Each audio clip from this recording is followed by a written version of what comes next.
ദാവാ സംഘടനയും അതിന് director ജനാബ് M Akbar മൗലവിയും ക്രൈസ്തവ വിശ്വാസത്തെയും ക്രിസ്തുവിനെയും ബൈബിളിനെയും പൗലോസിനെയുമെല്ലാം അതിനിന്ദ്യമായ ഭാഷയിൽ അവഹേളിച്ചുകൊണ്ട് പുസ്തകങ്ങൾ എഴുതുകയും പ്രസംഗ പരമ്പരകൾ സംഘടിപ്പിക്കുകയും ചെയ്തപ്പോൾ സ്വാഭാവികമായി ഞങ്ങൾ അദ്ദേഹത്തോട് സംവാദത്തിനായിട്ട് അദ്ദേഹത്തിൻ്റെ അടുത്തേക്ക് ഞങ്ങൾ ചെന്നു.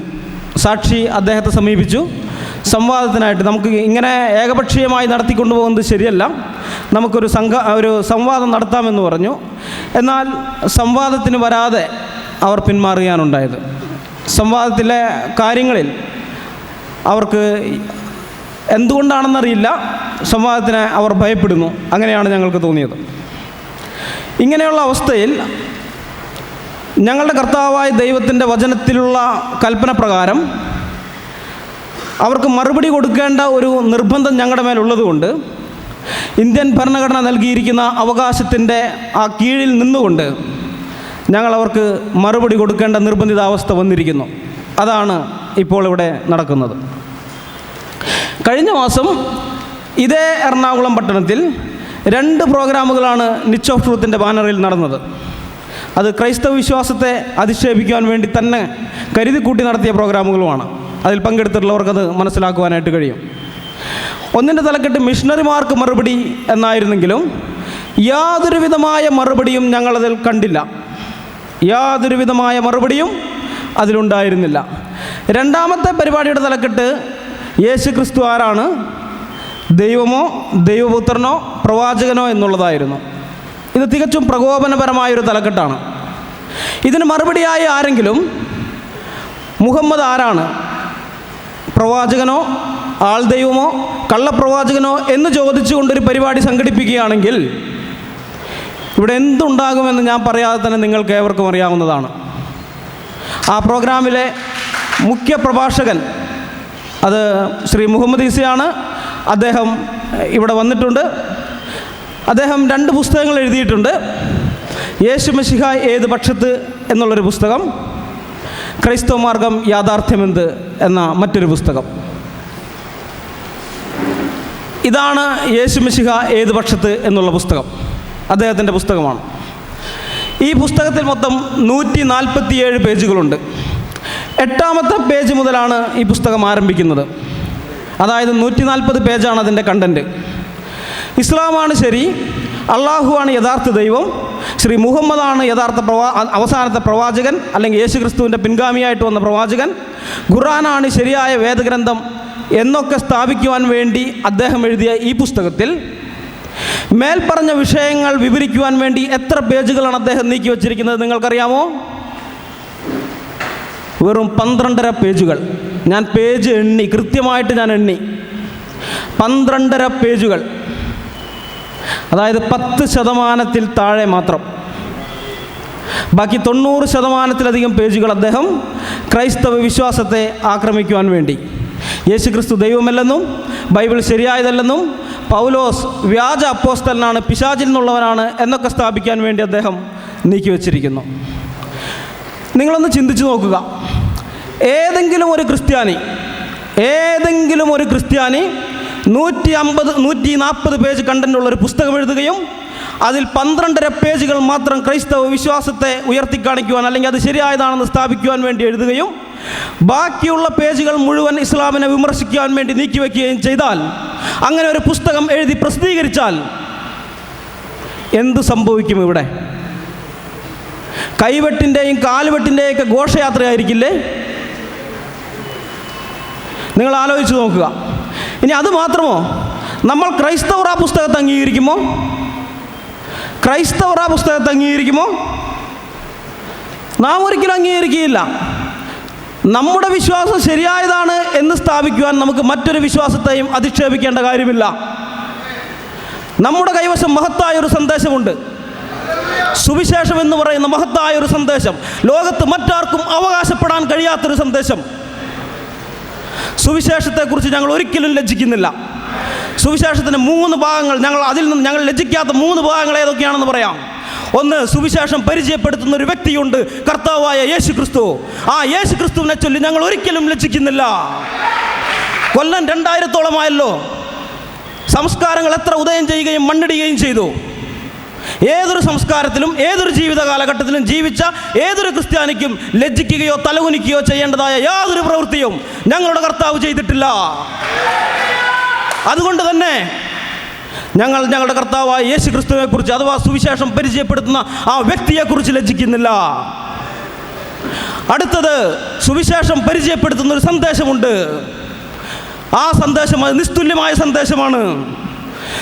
നീ എത്ര കൊടുമ്പാപിയായിരുന്നാലും, നീ ഏത് മതസ്ഥനായിരുന്നാലും ദൈവം നിന്നെ സ്നേഹിക്കുന്നു. നിനക്ക് വേണ്ടി ദൈവം ഒരു രക്ഷാമാർഗം കാൽവരി ക്രൂശിൽ ഒരുക്കി വെച്ചിട്ടുണ്ട്. നീ അത് വിശ്വസിക്കുകയും അംഗീകരിക്കുകയും നിനക്ക് വേണ്ടി യാഗമരണം മരിച്ച യേശു ക്രിസ്തുവിനെ നിന്റെ കർത്താവായി സ്വീകരിക്കുകയും ചെയ്താൽ നിനക്ക് രക്ഷയുണ്ട് എന്നുള്ള നിസ്തുല്യമായൊരു സന്ദേശം. നിസ്തുല്യമായൊരു സന്ദേശം, ഇത്ര ഘനതരമായൊരു സന്ദേശം, ഇത്രമാത്രം സന്തോഷം പ്രദാനം ചെയ്യുന്നൊരു സന്ദേശം, ഇത്രമാത്രം സമാധാനം നൽകുന്നൊരു സന്ദേശം, ഇത്രമാത്രം ലോകത്തെ കീഴ്മേൽ മറിച്ചിട്ടുള്ളൊരു സന്ദേശം, ഇത്രമാത്രം പരിവർത്തനത്തിൻ്റെ പടഹധ്വനി ഉയർത്തിയിട്ടുള്ളൊരു സന്ദേശം, ഇത്രമാത്രം ജീവിതങ്ങളെ രൂപാന്തരപ്പെടുത്തിയിട്ടുള്ളൊരു സന്ദേശം, ഇത്രമാത്രം തേജസ്സേറിയ സന്ദേശം, ഇത്രമാത്രം ലോകത്തിലെ എല്ലാ ഭൂഖണ്ഡങ്ങളിലും ജൈത്രയാത്ര നടത്തിയിട്ടുള്ളൊരു സന്ദേശം, ഇത്രമാത്രം അതുല്യമായൊരു സന്ദേശം.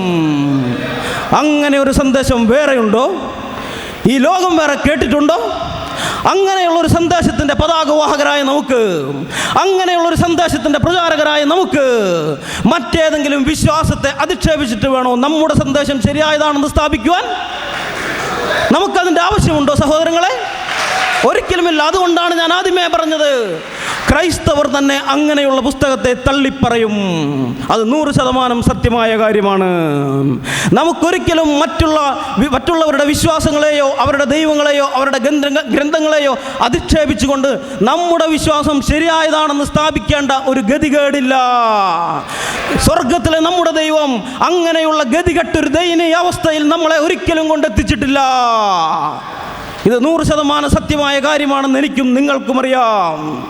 ശ്രീ മുഹമ്മദ് ഈസ എഴുതിയ യേശു മിശിഹ ഏത് പക്ഷത്തെന്നുള്ള പുസ്തകത്തിൻ്റെ ആദ്യത്തെ കുറച്ച് ഭാഗം വായിച്ചപ്പോൾ തന്നെ എനിക്ക് ഈ പുസ്തകം തന്ന സഹോദരനെ ഞാൻ വിളിച്ചിട്ട് പറഞ്ഞു, ബ്രദറെ, നമ്മളിതിന് മറുപടി എഴുതേണ്ട കാര്യമില്ല. എന്നോട് മറുപടി എഴുതാൻ പറഞ്ഞു തന്നതാണ്. ഞാൻ പറഞ്ഞു, ബ്രദറെ, നമ്മളിതിന് മറുപടി എഴുതേണ്ട കാര്യമില്ല. കാരണം ഈ പുസ്തകം ഇസ്ലാമിന് വിരുദ്ധമാണ്, ഇസ്ലാമിക ആശയങ്ങൾക്ക് വിരുദ്ധമാണ്, ഇത് ഖുർആന് വിരുദ്ധമാണ്, ഹദീസുകൾക്ക് വിരുദ്ധമാണ്, ആദ്യകാല തഫ്സീറുകൾക്ക് വിരുദ്ധമാണ്.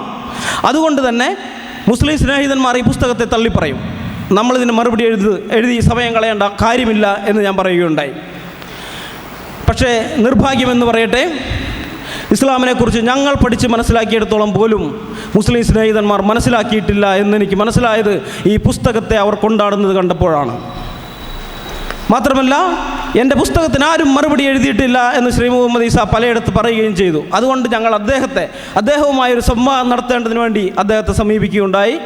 അദ്ദേഹം അതിന് സന്നദ്ധനായി ഇതുവരെ വന്നിട്ടില്ല.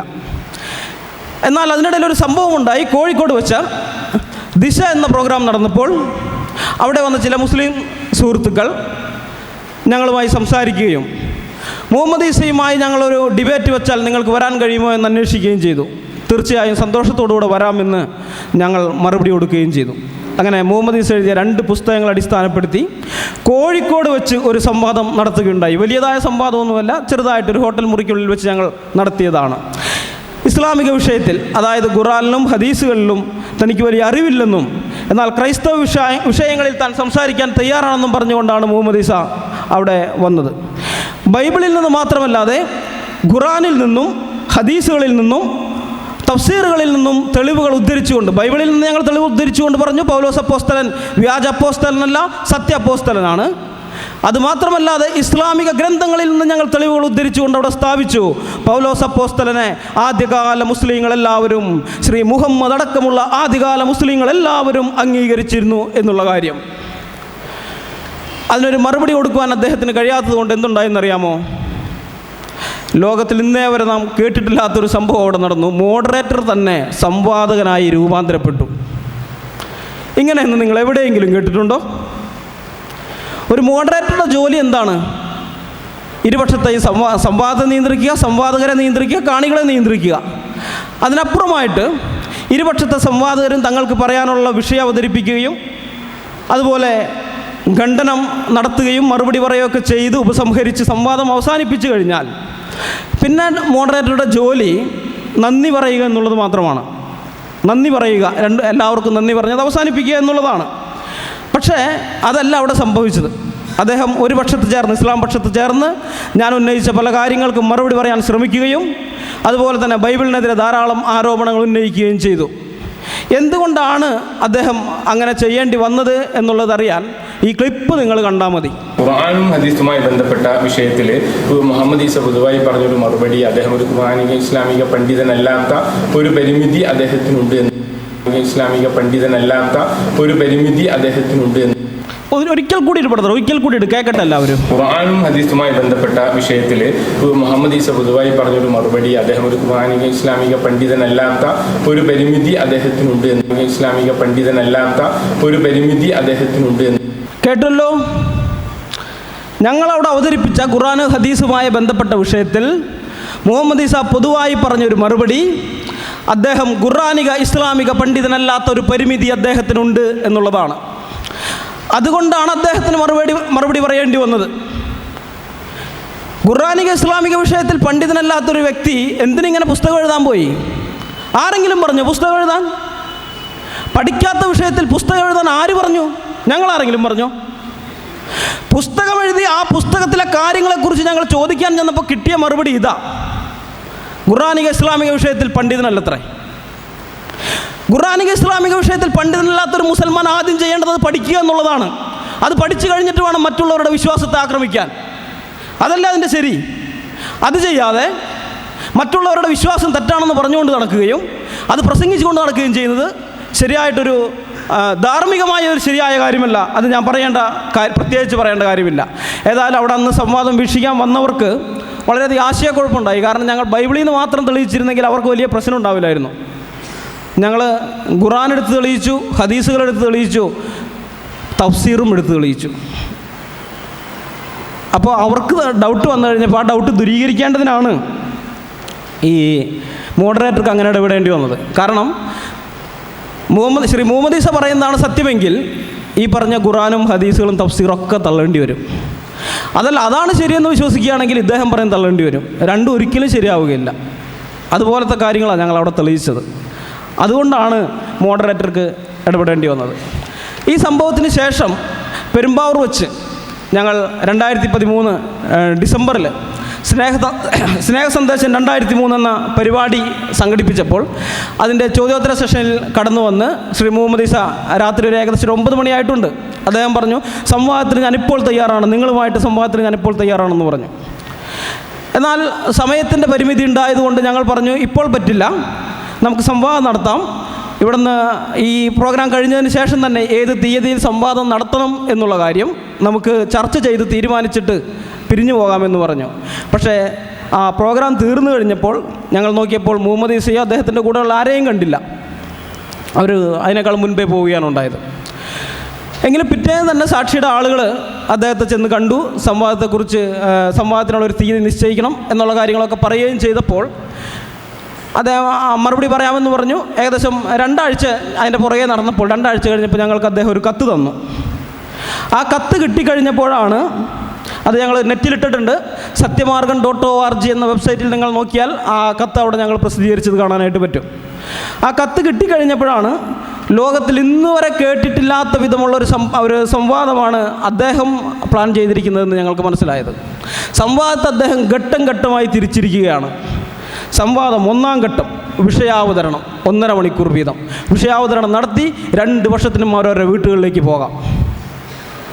സംവാദത്തിൽ വിഷയാവതരണം നടത്തി 2 കൂട്ടർക്ക് അവരവരുടെ വീടുകളിലേക്ക് പോകാം. ആ വീടുകളിലേക്ക് പോകുന്നതിന് മുമ്പ് ഒരു തീയതി നിശ്ചയിക്കണം. ഇതിനുള്ള മറുപടി എന്നാണ് പറയേണ്ടതെന്നൊരു തീയതി നിശ്ചയിച്ചിട്ട് വീട്ടിലേക്ക് പോകും. മതാനുഷ്ഠാനങ്ങൾ ആ തീയതിയിൽ ഒരുമിച്ച് കൂടിയിട്ട് മുൻപ് അവതരിപ്പിച്ച വിഷയത്തെ ഖണ്ഡിക്കണം. ഇതിനൊക്കെ സംവാദം എന്ന് ആരെങ്കിലും വിളിക്കുമോ? ഇങ്ങനെയൊക്കെ ഒരു സംവാദം ലോകത്ത് എവിടെയെങ്കിലും നടന്നിട്ടുണ്ടോ? തീർന്നില്ല, ഇനിയും തമാശയുണ്ട്. അദ്ദേഹം പറഞ്ഞത്, സംവാദത്തിൽ ക്രൈസ്തവപക്ഷത്തിൻ്റെ പ്രമാണമായി മുഴുവൻ ബൈബിളും ഉപയോഗിക്കാൻ പാടില്ല, യേശു ക്രിസ്തുവിൻ്റെ വചനങ്ങൾ മാത്രമേ ഉപയോഗിക്കാൻ പാടുള്ളൂ, സുവിശേഷങ്ങളിലുള്ള യേശു ക്രിസ്തുവിൻ്റെ വചനങ്ങൾ മാത്രം, ബാക്കിയുള്ള ഒരു ഭാഗവും ക്രിസ്ത്യാനികൾ ഉദ്ധരിക്കാൻ പാടില്ല, അത് ഞങ്ങൾ തെളിവായി സ്വീകരിക്കുകയില്ലെന്നാണ് അദ്ദേഹം പറഞ്ഞത്. അദ്ദേഹം ഈ പുസ്തകം എഴുതിയത് എത്രയൊക്കെ നിങ്ങൾ ഈ പുസ്തകം ഒന്ന് എടുത്ത് നോക്കണം.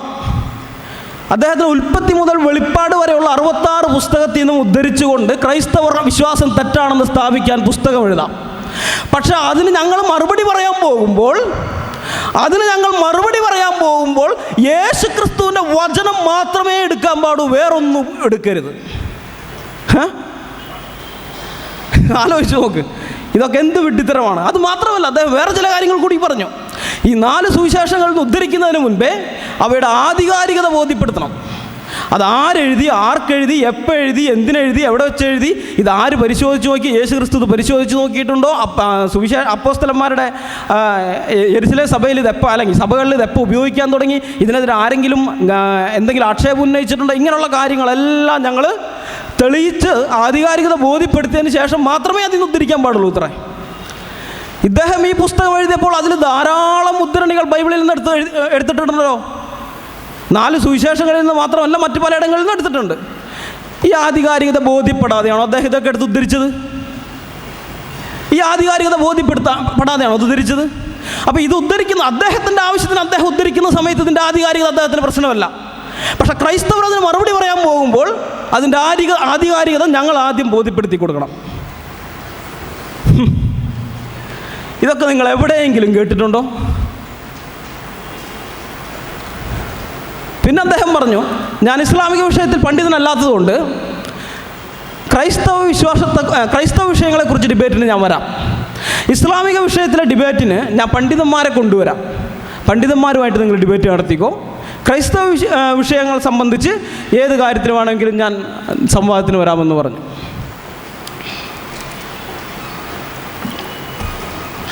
നിങ്ങളൊന്ന് ചിന്തിച്ച് നോക്കണം. എൻ്റെ പേര് കേൾക്കുമ്പോൾ നിങ്ങൾക്കറിയാം, അനിൽകുമാർ അയ്യപ്പൻ എന്ന് പേര് കേൾക്കുമ്പോൾ തന്നെ അറിയാം ഞാൻ ഹിന്ദു കുടുംബത്തിൽ നിന്ന് രക്ഷിക്കപ്പെട്ടു വന്ന ആളാണ്. ഞാൻ ഹിന്ദുവിൽ നിന്ന് രക്ഷിക്കപ്പെട്ടതിലേക്ക് വന്നിട്ട് എൻ്റെ പഴയ വിശ്വാസത്തെ, അല്ലെങ്കിൽ എൻ്റെ പഴയ മതത്തെ ഞാൻ അധിക്ഷേപിച്ചുകൊണ്ട് പുസ്തകം എഴുതുകയാണ്. ഞാനിപ്പോൾ വിശ്വസിക്കുന്ന ഈ വിശ്വാസമാണ് ശരിയായതെന്നും ആ വിശ്വാസം മുഴുവൻ തെറ്റാണെന്നും പറഞ്ഞ് ഞാൻ അധിക്ഷേപിച്ചുകൊണ്ട് ഒരു പുസ്തകം എഴുതി, അല്ലെങ്കിൽ 2 പുസ്തകം എഴുതിയെന്ന് വിചാരിക്കുക. ഈ പുസ്തകത്തിന് മറുപടി എഴുതാൻ, ഈ പുസ്തകത്തിലെ വിഷയങ്ങളെ സംബന്ധിച്ച് നമുക്കൊരു സംവാദം നടത്താമെന്നും പറഞ്ഞ് ചില ഹൈന്ദവ സ്നേഹിതന്മാർ എന്നെ കാണാൻ വരികയാണെന്ന് വിചാരിക്കുക. ഞാൻ അവരോട് പറയുന്ന മറുപടി ഇപ്രകാരമാണെങ്കിൽ, ഞാനൊരു മറുപടി പറയാം, അവരെങ്ങനെ പ്രതികരിക്കുമെന്ന് നിങ്ങൾ ഓർത്തോളണം, അല്ലെങ്കിൽ നിങ്ങൾ എന്നെക്കുറിച്ച് എന്ത് ചിന്തിക്കുമെന്ന് ഓർത്തോ. ഞാൻ അവരോട് പറയുകയാണ്, ബ്രഹ്മാവ് ദൈവമല്ലെന്ന വിഷയത്തിൽ ഞാൻ വേണമെങ്കിൽ സംവാദത്തിന് വരാം. മഹാവിഷ്ണു ദൈവമല്ലെന്നുള്ള വിഷയത്തിൽ ഞാൻ സംവാദത്തിന് വരാം. പരമശിവൻ ദൈവമല്ലെന്നുള്ള വിഷയത്തിൽ ഞാൻ വേണമെങ്കിൽ സംവാദത്തിന് വരാം.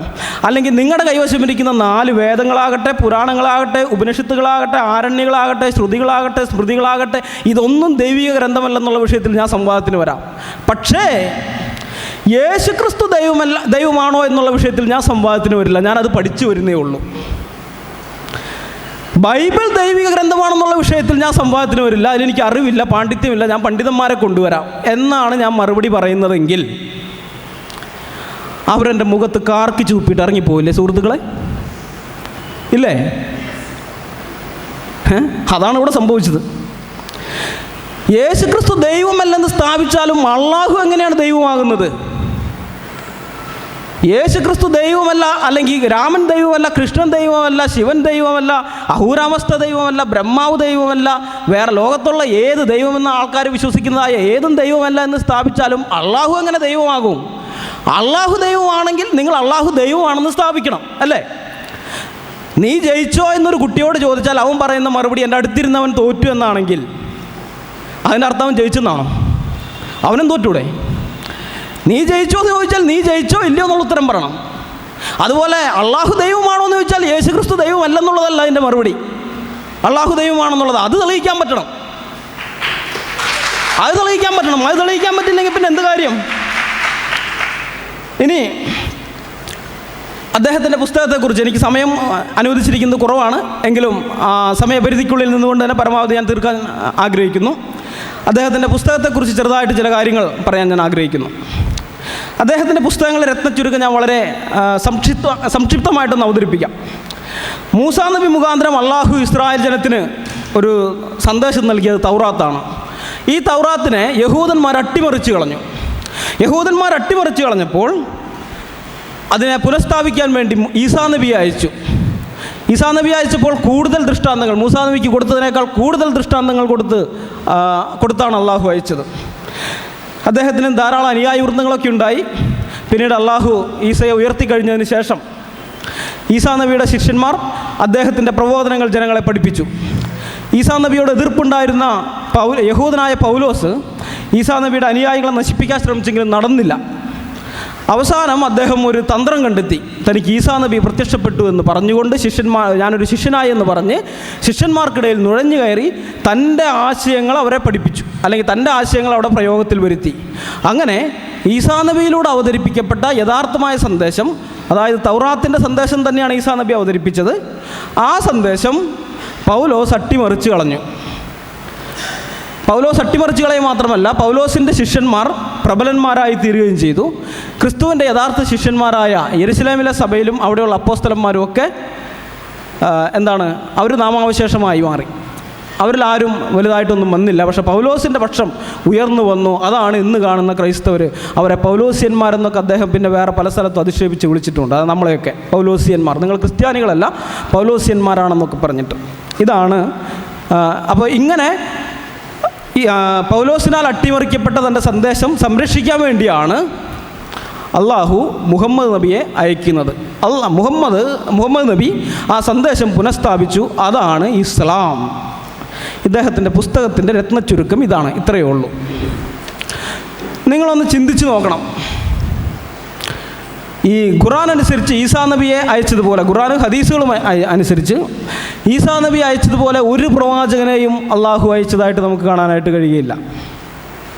അതിനു മുൻപോ പിമ്പോ ഒരൊറ്റയാളും സ്ത്രീയിൽ നിന്ന് മാത്രം ജനിച്ചിട്ടില്ല. ഇബ്ലീസിൻ്റെ കുത്തുകൊള്ളാത്തവനായി വേറെ ഒരാളും ജനിച്ചതായി ഇസ്ലാമിക ഗ്രന്ഥങ്ങളിൽ നാം കാണുന്നില്ല. ജനിക്കുമ്പോൾ തന്നെ വേദഗ്രന്ഥവും കൊണ്ട് ജനിച്ച വേറൊരു പ്രവാചകനെ നാം കാണുന്നില്ല. ജന്മനാ തന്നെ പ്രവാചകനായി വേറൊരു പ്രവാചകനും ജനിച്ചിട്ടില്ല. പ്രസവിച്ച് തൊട്ടിലിൽ കിടത്തിയിരിക്കുന്ന സമയത്ത് തൊട്ടിലിൽ വെച്ച് സംസാരിച്ച വേറൊരു പ്രവാചകനെ നാം കാണുന്നില്ല. ഈ കുട്ടിക്കാലത്ത് കൂട്ടുകാരോടൊപ്പം കളിച്ചുകൊണ്ടിരിക്കുന്ന സമയത്ത് കളിമണ്ണ് കൊണ്ട് പക്ഷികളെ ഉണ്ടാക്കുകയും അവയിൽ ഊതി അവയ്ക്ക് ജീവൻ കൊടുത്ത് പറത്തിവിടുകയും ചെയ്ത മറ്റൊരു പ്രവാചകനെ നാം കാണുന്നില്ല. റൂഹള്ള അഥവാ അള്ളാഹുവിൻ്റെ ആത്മാവ് എന്ന് അതിന് മുമ്പോ പിമ്പോ വേറെ ഒരാളെയും വിളിച്ചിട്ടില്ല. കലിമത്തുള്ള അഥവാ അള്ളാഹുവിൻ്റെ വചനം എന്ന് അതിന് മുമ്പോ പിമ്പോ ഈസയല്ലാതെ വേറെ ആരെയും വിളിച്ചിട്ടില്ല. വ്യക്തമായ അടയാളങ്ങളുമായി മറിയമ്മിൻ്റെ മകനായ ഈസയെ നാം അയക്കുകയും പരിശുദ്ധാത്മാവിനാൽ അവന് നാം പിൻബലം നൽകുകയും ചെയ്തു എന്ന് ഖുർആനിൽ മലക്ക് പറഞ്ഞിരിക്കുന്നത് ഈ ഈസാ നബിയെ കുറിച്ച് മാത്രമാണ്. ശ്രീ മുഹമ്മദിന് പോലും അങ്ങനെ ഒരു പിൻബലം നൽകിയതായിട്ട് ഖുർആനിൽ നാം കാണുന്നില്ല. മാത്രമല്ല, ഈസാ നബി അള്ളാഹുവിൻ്റെ പക്കൽ നിന്നുള്ള അനേക ദൃഷ്ടാന്തങ്ങളും കൊണ്ടാണ് ഇസ്രായേലിൻ്റെ അടുക്കൽ വന്നത്. കുരുടന്മാർക്ക് കാഴ്ച കൊടുത്തത്, ബധിരർക്ക് കേൾവിശക്തി കൊടുത്തത്, മുടന്തര നടത്തിയത്, ഊമർക്ക് സംസാരശേഷി കൊടുത്തത്, കുഷ്ഠരോഗികൾക്ക് സൗഖ്യം കൊടുത്തത്, ഭക്ഷണം അനേകായിരം ഇരട്ടി വർദ്ധിപ്പിച്ചു കൊടുത്തത്, മരിച്ചവർക്ക് ജീവൻ കൊടുത്തത് തുടങ്ങിയ അനേകം ദൃഷ്ടാന്തങ്ങൾ. മൂസാ നബി ഒരിക്കലും ചെയ്തിട്ടില്ലാത്ത തരത്തിലുള്ള ദൃഷ്ടാന്തങ്ങൾ വരെ ഈസാ നബി ചെയ്തു. എന്തിന്? മൂസാ നബിയുടെ സന്ദേശത്തെ പുനഃസ്ഥാപിക്കാൻ വേണ്ടി. എന്നിട്ട് എന്തുണ്ടായി? പൗലോസ് വന്ന് സിമ്പിളായിട്ട് അതങ്ങ് അട്ടിമറിച്ച് കളഞ്ഞു. ഇത്രമാത്രം ദൃഷ്ടാന്തങ്ങളൊക്കെ കൊടുത്ത് അവതരിപ്പിച്ച ഈ സന്ദേശം പൗലോസ് വന്ന് വളരെ സിമ്പിളായിട്ട് അങ്ങ് അട്ടിമറിച്ച് കളഞ്ഞു. അള്ളാഹു എത്രമാത്രം ബലഹീനനാണെന്ന് നോക്കുക.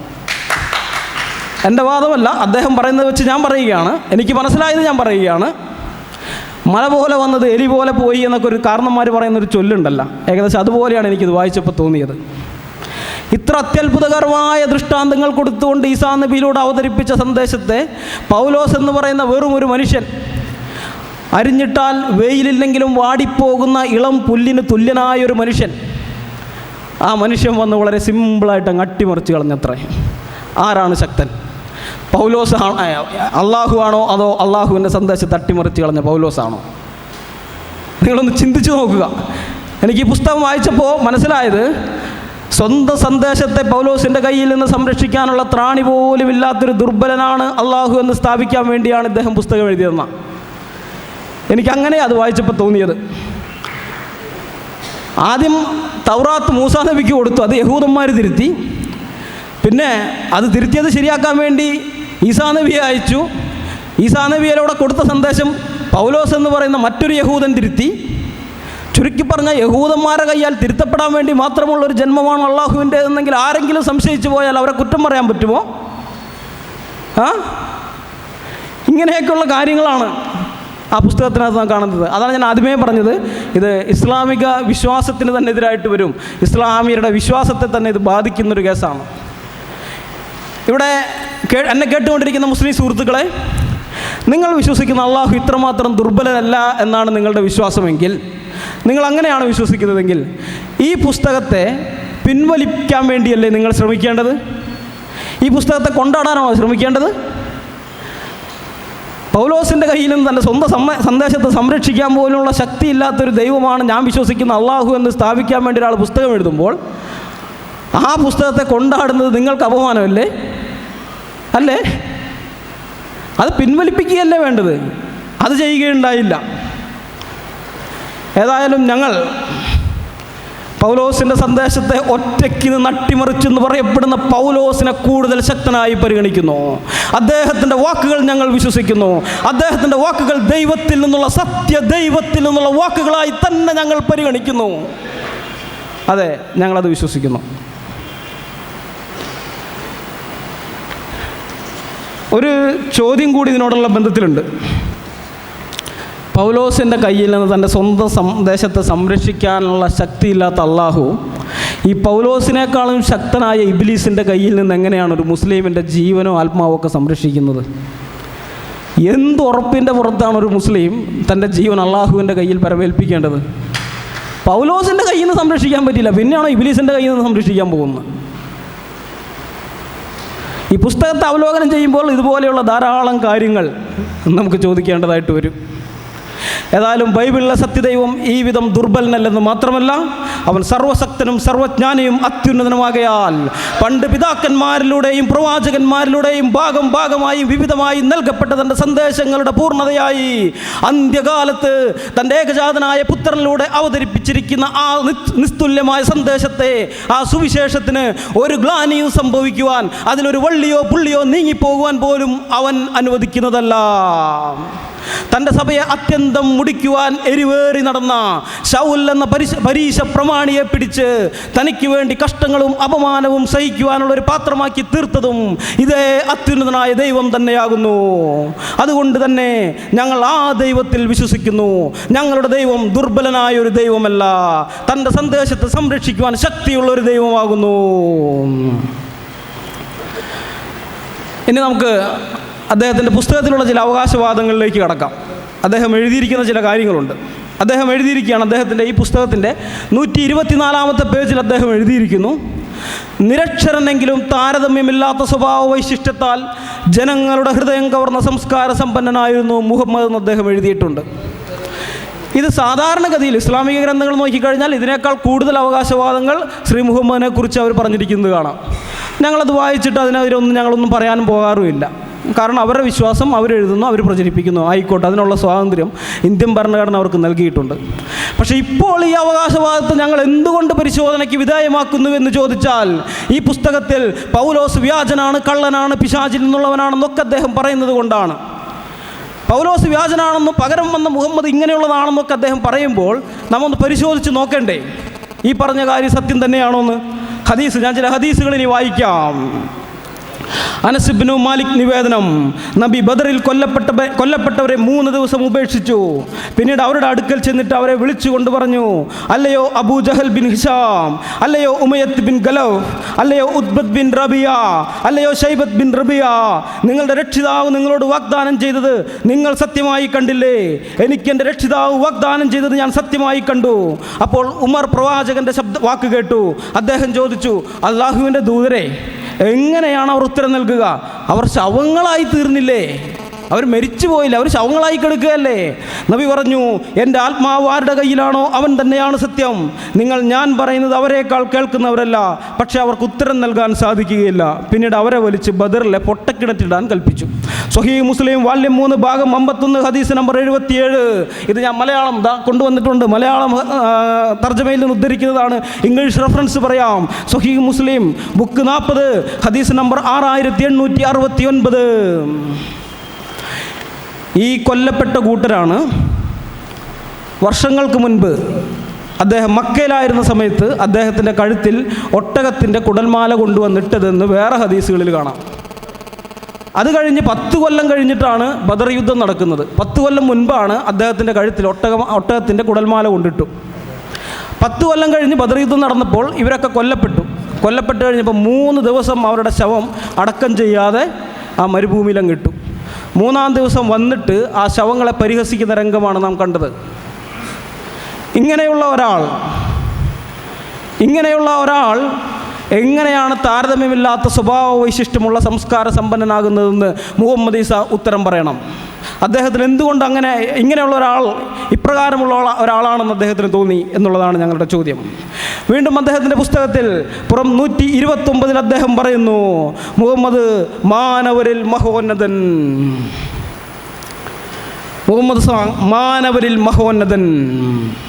ഇത് ധാരാളം നാം കേൾക്കാറുള്ളതാണ്. ബസ്സിലൂടെ പോകുമ്പോൾ ധാരാളം സ്ഥലത്ത് നാം കാണും മുഹമ്മദ് നബി മാനവരിൽ മഹോന്നതൻ എന്ന് പറഞ്ഞുകൊണ്ട് ധാരാളം ബോർഡുകൾ, പ്രസംഗങ്ങളും മറ്റൊക്കെ കാണും. അതുപോലെ കാരുണ്യത്തിൻ്റെ തിരുദൂതർന്നും മറ്റ് പല പേരുകളിൽ പല വിധത്തിൽ അവർ പലതും അവതരിപ്പിക്കുന്നുണ്ട്. അത് അവരുടെ വിശ്വാസം. ഞാൻ നേരത്തെ പറഞ്ഞു, അവരത് അവതരിപ്പിക്കട്ടെ, അതിനുള്ള സ്വാതന്ത്ര്യം അവർക്ക് ഗവൺമെൻറ് നൽകിയിട്ടുണ്ട്. ഓരോരുത്തർക്ക് അവരവർ വിശ്വസിക്കുന്നതെന്തോ അത് പ്രചരിപ്പിക്കാനുള്ള സ്വാതന്ത്ര്യം നൽകിയിട്ടുണ്ട്. സാധാരണഗതിയിലാണെങ്കിൽ ഈ അവകാശവാദത്തെ നമ്മളാരും ചോദ്യം ചെയ്യാൻ പോവുകയില്ല. പക്ഷേ ഇവിടെ ചോദ്യം ചെയ്യേണ്ടി വരുന്നു. കാരണം പൗലോസ് കള്ളനാണ്, വ്യാജനാണെന്ന് പറഞ്ഞുകൊണ്ട് അദ്ദേഹം എഴുതിയ പുസ്തകത്തിലുള്ള ഒരു വരിയാണത്. അതുകൊണ്ട് തന്നെ ആ അവകാശവാദത്തെ ചോദ്യം ചെയ്തേ മതിയാവുകയുള്ളൂ. ഞാനൊരു ഹദീസ് വായിക്കാം. ആയിഷ നിവേദനം, റസൂൽ എനിക്ക് 6 വയസ്സായപ്പോൾ എന്നെ വിവാഹം കഴിച്ചു. എനിക്ക് 9 വയസ്സായപ്പോൾ വീട് കൂടുകയും ചെയ്തു. 6 വയസ്സായപ്പോൾ എന്നെ വിവാഹം കഴിച്ചു, 9 വയസ്സായപ്പോൾ വീട് കൂടുകയും ചെയ്തു.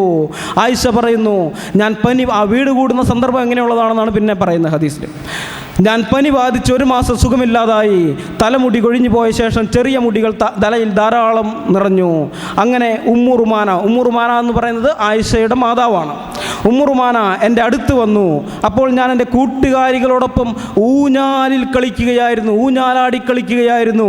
അവർ വലിയ ഉച്ചത്തിൽ എന്നെ വിളിച്ചു. ഞാൻ അവിടെ ചെന്നു. എന്താണ് എന്നെ കൊണ്ട് ഉദ്ദേശിച്ചതെന്ന് എനിക്കറിയുമായിരുന്നില്ല. അങ്ങനെ അവർ എൻ്റെ കൈ പിടിച്ച് വീടിൻ്റെ വാതിൽക്കൽ കൊണ്ടുപോയി നിർത്തി. ഞാൻ പേടിച്ച് കിതച്ച് ദീർഘശ്വാസം അയച്ച് എന്നിപ്രകാരം പറഞ്ഞു. അങ്ങനെ ശ്വാസം ശാന്തമായി. എന്നെ ഒരു വീട്ടിൽ പ്രവേശിപ്പിച്ചു. അവിടെ അൻസ്വാരികളിൽപ്പെട്ട കുറേ സ്ത്രീകളുണ്ടായിരുന്നു. അവർ എനിക്ക് നന്മയും അനുഗ്രഹവും സൗഭാഗ്യവും ഉണ്ടാകട്ടെ എന്ന് പറഞ്ഞു. അങ്ങനെ എൻ്റെ ഉമ്മ എന്നെ അവരെ ഏൽപ്പിച്ചു. അവർ എൻ്റെ തലമുടി കഴുകി നന്നാക്കി തന്നു. ലുഹാ സമയത്തല്ലാതെ നബി എൻ്റെ അടുത്ത് വന്നില്ല. ലുഹാ സമയത്ത് നബി വന്നു. അപ്പോൾ എന്നെ അവർ നബിക്ക് ഏൽപ്പിച്ചു കൊടുത്തു. സ്വഹീഹ് മുസ്ലിം വാല്യം 2 ഭാഗം 16 ഹദീസ് നമ്പർ 69. ഇംഗ്ലീഷ് റെഫറൻസ് കൂടി തരാം. സ്വഹീഹ് മുസ്ലിം ബുക്ക് 8 ഹദീസ് നമ്പർ 3309.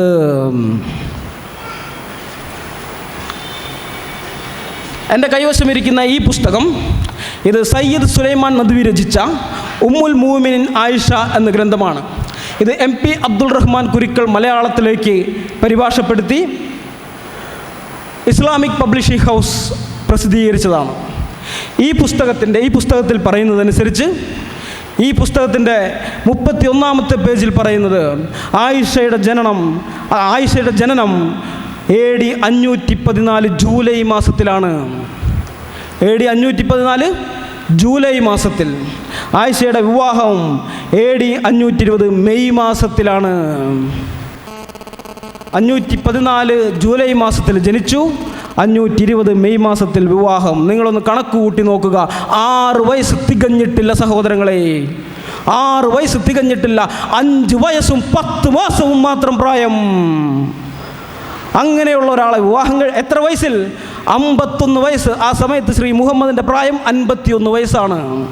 51 വയസ്സുള്ളപ്പോൾ 6 വയസ്സ് തികയാത്തൊരു ബാലികയെ വിവാഹം കഴിക്കുകയും 3 വർഷത്തിന് ശേഷം 9 വയസ്സുകാരിയുമായി വീട് കൂടുകയും ചെയ്ത ഒരു വ്യക്തി എങ്ങനെയാണ് മാനവരിൽ മഹോന്നതനാകുന്നത്?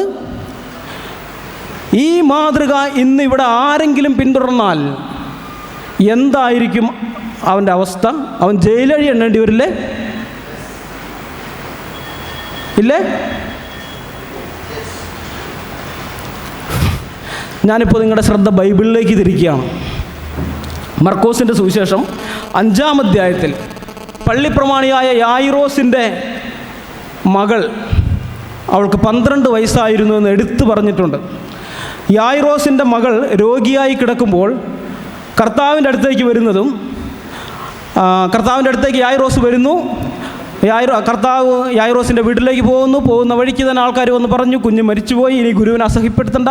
പക്ഷേ കർത്താവ് പറഞ്ഞില്ല, വിശ്വസിക്കുക മാത്രം ചെയ്യുക എന്ന് പറഞ്ഞ് യായിറോസിനോടൊപ്പം അവിടെ ചെന്നു. അവിടെ ചെന്നപ്പോൾ കുഞ്ഞ് മരിച്ചതാണ്. ഇവിടെ യായിറോസ് വന്ന് കർത്താവിനോട് പറയുന്ന ഒരു വാക്കുണ്ട്, അത് നിങ്ങളുടെ ശ്രദ്ധയിൽപ്പെടുത്താനാണ് ഞാൻ പറഞ്ഞത്. 12 വയസ്സുള്ള കുട്ടിയാണ്. യായിറോസ് വന്ന് പറയുന്നത്, എൻ്റെ കുഞ്ഞു മകൾ അത്യാസന്ന നിലയിലായിരിക്കുന്നു, എൻ്റെ കുഞ്ഞു മകൾ അത്യാസന്ന നിലയിലായിരിക്കുന്നു. ബൈബിളിൻ്റെ ഭാഷയിൽ 12 വയസ്സുള്ളൊരു കുട്ടി, അവൾ കുഞ്ഞു മകളാണ്, അവൾ കുഞ്ഞു മകളാണ്. കർത്താവ് യായിറോസിൻ്റെ വീട്ടിലെത്തി. മരിച്ചെന്ന് കേട്ട് അപ്പോൾ കർത്താവ് പറഞ്ഞു, ഇല്ല, നിങ്ങൾ വിശ്വസിച്ചാൽ മതി. മറ്റുള്ളവർ പരിഹസിച്ചു. അപ്പോൾ കർത്താവ് യായിറോസിനെയും തൻ്റെ ഭാര്യയെയും 3 ശിഷ്യന്മാരെയും കൂട്ടിക്കൊണ്ട് അകത്തേക്ക് കടക്കുന്നു. എന്നിട്ട് കുഞ്ഞിൻ്റെ കൈക്ക് പിടിച്ച് പറയുന്നു, ബാലേ എഴുന്നേൽക്കുക എന്നർത്ഥത്തിൽ തലീത കൂമി എന്ന് പറയുന്നു. 12 വയസ്സുള്ള കുട്ടി നമ്മുടെ കർത്താവിൻ്റെ ഭാഷയിൽ ബാലയാണ്, ഒരു ബാലികയാണ്. 12 വയസ്സുള്ളൊരു കുട്ടി നമ്മുടെ കർത്താവിൻ്റെ ഭാഷയിൽ ബാലയാണ്, ബൈബിളിൻ്റെ ഭാഷയിൽ അതൊരു കുഞ്ഞു മകളാണ്. നാം ഇവിടെ പൗലോസ് അപ്പോസ്തലനെ കൂടി ഒന്ന് നോക്കാം. അദ്ദേഹത്തിനും ഈ വിഷയം ഇങ്ങനെയുള്ള കാര്യങ്ങൾ എന്താണ് പറയേണ്ടതെന്ന്. തിമത്യോസ് തൻ്റെ പ്രിയ ശിഷ്യനായ തിമത്യോസിന് എഴുതിയ 1-ാം ലേഖനം 5-ാം അധ്യായം അതിൻ്റെ 2-ാം വാക്യത്തിൽ നാം ഇപ്രകാരം വായിക്കുന്നു, മൂത്ത സ്ത്രീകളെ അമ്മമാരെ പോലെയും ഇളയ സ്ത്രീകളെ പൂർണ്ണ നിർമ്മലതയോടെ സഹോദരിമാരെ പോലെയും പ്രബോധിപ്പിക്കുക. ഇളയ സ്ത്രീകളെ പൂർണ്ണ നിർമ്മലതയോടെ സഹോദരിമാരെ പോലെ പ്രബോധിപ്പിക്കുവാൻ ആഹ്വാനം ചെയ്യുന്ന പൗലോസിനെ നാം കാണുന്നു. ഇവിടെ ഇതാ 12 വയസ്സ്, ബൈബിളിൻ്റെ ഭാഷയിൽ 12 വയസ്സ് അതൊരു കുഞ്ഞു മകളാണ്, അതൊരു ബാലികയാണ്. എന്നാൽ 12 വയസ്സല്ല, അതിൻ്റെ പകുതി 6 വയസ്സുമല്ല, അതിനേക്കാളും 2 മാസം പിന്നെയും താഴെ 5 വയസ്സും 10 മാസവും പ്രായമുള്ള ഒരു കുഞ്ഞിനെ വിവാഹം കഴിക്കുന്നു. 51 വയസ്സുള്ള സമയത്ത് വിവാഹം കഴിക്കുന്ന വ്യക്തി മാനവരിൽ മഹോന്നതനാണ് എന്നൊക്കെ പറഞ്ഞാൽ അത് ഞങ്ങൾക്ക് അംഗീകരിച്ചു തരാൻ അല്പം പ്രയാസമുണ്ട് സുഹൃത്തുക്കളെ. അത് നിങ്ങൾ വെറുതെ അങ്ങ് പറഞ്ഞോ, നിങ്ങളുടെ ഇഷ്ടപ്രകാരം നിങ്ങൾ പറഞ്ഞോ, അത് ഞങ്ങളൊന്നും ചോദിക്കാൻ വരില്ല. പക്ഷെ പൗലോസ് അപ്പോസ്തലൻ കള്ളനാണെന്ന് പറഞ്ഞ് പുസ്തകം എഴുതുമ്പോൾ അതിനോടൊപ്പം ഈ അവകാശവാദം വെച്ചാൽ ഞങ്ങൾ തീർച്ചയായും ചോദിക്കാൻ വരും. അത് ഞങ്ങൾ ചോദിക്കാതെ വിടുകയില്ല, ഞങ്ങളത് ചോദ്യം ചെയ്യാതെ വിടുകയില്ല, ചോദ്യം ചെയ്യുക തന്നെ ചെയ്യും. ഇങ്ങനെയുള്ളൊരു വ്യക്തിയെ, 12 വയസ്സുള്ള കുട്ടിയെ കുഞ്ഞുമകളെന്ന് വിളിക്കുന്ന ബൈബിൾ അംഗീകരിക്കാൻ കൊള്ളാവുന്ന പുസ്തകമല്ലെന്ന് വിശ്വസിക്കുകയും 12 വയസ്സുള്ള കുട്ടിയെ ബാലയെന്ന് വിളിക്കുന്ന യേശു ക്രിസ്തു അനുഗമിക്കാൻ കൊള്ളാവുന്ന വ്യക്തിത്വമല്ലെന്ന് വിശ്വസിക്കുകയും ഇളയ സ്ത്രീകളെ പൂർണ്ണ നിർമ്മലതയോടെ സഹോദരിമാരെ പോലെ പരിഗണിക്കണം എന്ന് പറയുന്ന പൗലോസ് കള്ളനാണെന്നൊക്കെ വിശ്വസിക്കുകയും ചെയ്യുന്ന ഇദ്ദേഹം, ഈ മുഹമ്മദ് ഈസ, എന്തുകൊണ്ടാണ് 51 വയസ്സിൽ 6 വയസ്സുകാരിയെ വിവാഹം കഴിച്ച ശ്രീ മുഹമ്മദിനെ മാനവരിൽ മഹോന്നതനായിട്ട് പരിഗണിക്കുന്നത് എന്നുകൂടി ഒന്ന് വിശദീകരിക്കണം. അദ്ദേഹം അതുകൂടി പറയുവാൻ ബാധ്യസ്ഥനാണ്. വീണ്ടും നമുക്ക് അദ്ദേഹത്തിൻ്റെ പുസ്തകത്തിലെ അവകാശവാദത്തിലേക്ക് വരാം. അദ്ദേഹം നേരത്തെ ആദ്യം പറഞ്ഞ ആ അവകാശവാദം തന്നെ നമുക്കൊന്നുകൂടി നോക്കാം. നിരക്ഷരനെങ്കിലും താരതമ്യമില്ലാത്ത സ്വഭാവ വൈശിഷ്ട്യത്താൽ ജനങ്ങളുടെ ഹൃദയം കവർന്ന സംസ്കാര സമ്പന്നനായിരുന്നു മുഹമ്മദ് എന്ന് അദ്ദേഹം പറയുന്നുണ്ടല്ലോ. ആ അവകാശവാദം നമുക്കൊന്ന് നോക്കാം.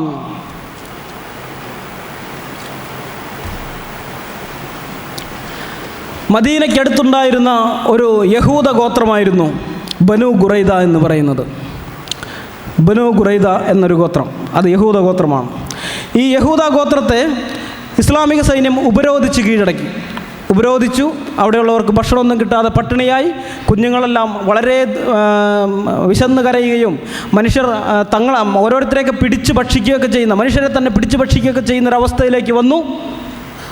അങ്ങനെയുള്ള അവസ്ഥയിൽ അവസാന നിർവാഹമില്ലാതെ അവർ ഔസ് ഗോത്രക്കാരനായ ഒരു വ്യക്തിയുടെ മധ്യസ്ഥത അംഗീകരിച്ചുകൊണ്ട് കീഴടങ്ങി.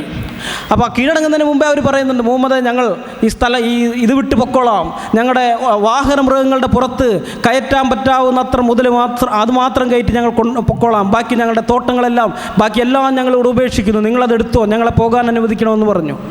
അദ്ദേഹം പറഞ്ഞു, പറ്റില്ല. അപ്പോൾ അവർ പറഞ്ഞു, എന്നാൽ ശരി, ഞങ്ങളുടെ മുതലുകളൊന്നും എടുക്കുന്നില്ല, ഞങ്ങളുടെ വാഹനമൃഗങ്ങളുടെ പുറത്ത് കയറി ഞങ്ങൾ ഇവിടുന്ന് പൊക്കോളാം. അതും സമ്മതിക്കില്ലെന്ന് പറഞ്ഞു. അപ്പോൾ പറഞ്ഞു, എന്നാൽ ശരി, വാഹനമൃഗങ്ങൾ വേണ്ട, ഞങ്ങൾ നടന്നു പൊക്കോളാം, വെറും കൈയായി ഞങ്ങൾ നടന്നു പൊക്കോളാം, ഞങ്ങൾ അതിനനുവദിക്കണമെന്ന് പറഞ്ഞു. അതും പറ്റില്ലെന്ന് പറഞ്ഞു. അപ്പോഴാണ് ഇവർ ഈ മധ്യസ്ഥൻ്റെ, അദ്ദേഹം ഔസ് ഗോത്രക്കാരനായ അദ്ദേഹത്തിൻ്റെ മധ്യസ്ഥതയിൽ കീഴടങ്ങാമെന്ന് സമ്മതിക്കുന്നത്. കീഴടങ്ങിക്കഴിഞ്ഞപ്പോൾ സ്ത്രീകളെയും കുട്ടികളെയും അടിമകളായി പിടിക്കാനും കീഴടങ്ങിയ പ്രായപൂർത്തിയായ എല്ലാ പുരുഷന്മാരെയും കൊന്നുകളയാനുമാണ് ഉത്തരവിട്ടത്. അങ്ങനെ മദീനയിലേക്ക് കൊണ്ടുവന്ന് മദീനയിൽ കിടങ്ങ് കുഴിച്ച് അവിടെ അവരെ കൊന്നുകുഴിച്ചിട്ടു. അത് 600 പേര്, പുരുഷന്മാരുടെ എണ്ണം 600 അഭിപ്രായമുണ്ട്. അതല്ല 700 പറയുന്നവരുണ്ട്, അതല്ല 900 പറയുന്നവരുണ്ട്. എത്രയാണെന്ന് കൃത്യമായിട്ട് ഇസ്ലാമിക ഗ്രന്ഥങ്ങളിൽ തന്നെ വ്യക്തമായി പറഞ്ഞിട്ടില്ല. ഇത് താരിഖുൽ ഇസ്ലാം എന്ന കൃതിയാണ്. താരിഖുൽ ഇസ്ലാം, സമ്പൂർണ്ണ ഇസ്ലാമിക ചരിത്രം. ഇത് തൃശ്ശൂർ രാമന ബുക്ക് സ്റ്റാൾ പ്രസിദ്ധീകരിച്ചതാണ്. ഈ പുസ്തകത്തിനകത്തുള്ള കാര്യമാണ് ഞാനിപ്പോൾ ഇവിടെ പറഞ്ഞത്. എന്നാൽ ഞാൻ പറയാൻ വന്ന പ്രധാന പോയിൻ്റ് അതല്ല. എങ്ങനെയാണ് പ്രായപൂർത്തിയായവരെ കണ്ടുപിടിച്ചതെന്ന് നിങ്ങൾക്കറിയാമോ? പ്രായപൂർത്തിയായ പുരുഷന്മാരെയൊക്കെ കൊന്നുകളയാൻ കൽപ്പിച്ചപ്പോൾ എങ്ങനെയാണ് പ്രായപൂർത്തിയായവരെ കണ്ടുപിടിച്ചതെന്നറിയാമോ? അത് ഈ ഗ്രന്ഥത്തിൽ എഴുതിയിട്ടില്ല. പക്ഷെ വേറെ ഹദീസുകളുണ്ട്. ഹദീസ് ഞാനിപ്പോൾ ഉദ്ധരിക്കാം. അത്തിയ അൽ ഖുറാസിയിൽ നിന്ന് നിവേദനം, ബനു ഖുറൈസയിൽ അടിമയാക്കപ്പെട്ടവരുടെ കൂട്ടത്തിൽ ഞാനും ഉണ്ടായിരുന്നു. സ്വഹാബികൾ ഞങ്ങളെ പരിശോധിച്ച് ഗുഹ്യഭാഗത്തെ മുടി വളർന്നവരെ എല്ലാം അവർ കൊന്നു. അല്ലാത്തവരെ കൊന്നില്ല. ഞാൻ മുടി വളരാത്തവരുടെ കൂട്ടത്തിലായിരുന്നു. സുനാൻ അബൂ ദാവൂദ് ബുക്ക് 39 ഹദീസ് നമ്പർ 4390. മുകളിൽ പറഞ്ഞ ഹദീസ് അബ്ദുൽ മാലിക് ഇബ്നു ഉമറിൽ നിന്ന് വ്യത്യസ്തരായ നിവേദകർ വഴി നിവേദനം ചെയ്യപ്പെട്ടിട്ടുണ്ട്. അതിങ്ങനെയാണ്: അവർ എൻ്റെ വസ്ത്രങ്ങൾ മാറ്റി രഹസ്യഭാഗങ്ങൾ വെളിവാക്കി എനിക്ക് മുടി വളർച്ചയില്ലെന്ന് കണ്ട് എന്നെ അവർ അടിമകളുടെ കൂട്ടത്തിലാക്കി. ഇദ്ദേഹം പിന്നീട് ഇസ്ലാം സ്വീകരിച്ച ആളാണ്. ഇവർ ഇസ്ലാം സ്വീകരിച്ചപ്പോൾ പഴയ നടന്ന കാര്യം റിപ്പോർട്ട് ചെയ്തതാണ്. ഇത് സുനാൻ അബൂ ദാവൂദ് ബുക്ക് 39 ഹദീസ് നമ്പർ 4391. ഈ ഹദീസ് ഞാൻ എടുത്തിട്ടുള്ളത് sunna.com എന്ന വെബ്സൈറ്റിൽ നിന്നാണ്. അത് ഇസ്ലാമിക് വെബ്സൈറ്റാണ്. മറ്റ് വെബ്സൈറ്റുകൾക്കില്ലാത്തൊരു പ്രത്യേകത sunna.com-നുണ്ട്. അതിനകത്തിടുന്ന ഹദീസുകൾ ആദ്യത്തെ 2 സ്വഹീഹ് മുസ്ലിം, സ്വഹീഹ് ബുഖാരി, സ്വഹീഹ് മുസ്ലിം ഒഴികെയുള്ള ബാക്കിയുള്ള എല്ലാ ഹദീസുകളും അവർ ഗ്രേഡ് തിരിച്ചിടും. ഈ ഹദീസ് സ്വഹീഹാണോ, അല്ല ഹസനാണോ, അല്ല ലൊയീഫാണോ എന്നുള്ളത് അവർ ഗ്രേഡ് തിരിച്ചിട്ടാണ് അതിനകത്ത് അവർ ഹദീസുകൾ ഇടുന്നത്. മറ്റുള്ളതിൽ അങ്ങനെ ഇടുകയില്ല, ഹദീസ് കാണുകയുള്ളൂ. അതുകൊണ്ടാണ് ഞാൻ sunna.com-ന്റെ പേര് എടുത്തു പറഞ്ഞത്. അതിൽ ഈ 2 ഹദീസുകളും, ഞാൻ റെഫറൻസ് പറഞ്ഞിരിക്കുന്ന ഈ 2 ഹദീസുകളും സ്വഹീഹായിട്ടാണ് കൊടുത്തിരിക്കുന്നത്. സ്വഹീഹ് എന്ന് പറഞ്ഞു കഴിഞ്ഞാൽ ഓതൻറ്റിക്കാണ്, അംഗീകൃതമാണ്, തള്ളാൻ പറ്റുകയില്ല. ഇത് വ്യാജ ഹദീസാണ്, കള്ളക്കഥയാണ്, ഇത് യഹൂദന്മാരുണ്ടാക്കിയ വ്യാജ നിർമ്മിതിയാണെന്ന് പറഞ്ഞ് തള്ളാനൊന്നും പറ്റുകയില്ല. ഇത് സ്വഹീഹായ ഹദീസുകളാണ്. ഗുഹ്യഭാഗത്തെ മുടി വളർന്നോ എന്ന് പരിശോധിച്ച് പ്രായപൂർത്തി നിശ്ചയിച്ചിട്ട് കൊന്നുകളയുന്ന ഒരു വ്യക്തിയെ, അദ്ദേഹത്തെയാണ് താരതമ്യമില്ലാത്ത സ്വഭാവ വൈശിഷ്ട്യമുള്ള സംസ്കാര സമ്പന്നൻ എന്ന് മുഹമ്മദ് ഈസ വിശേഷിപ്പിക്കുന്നത്.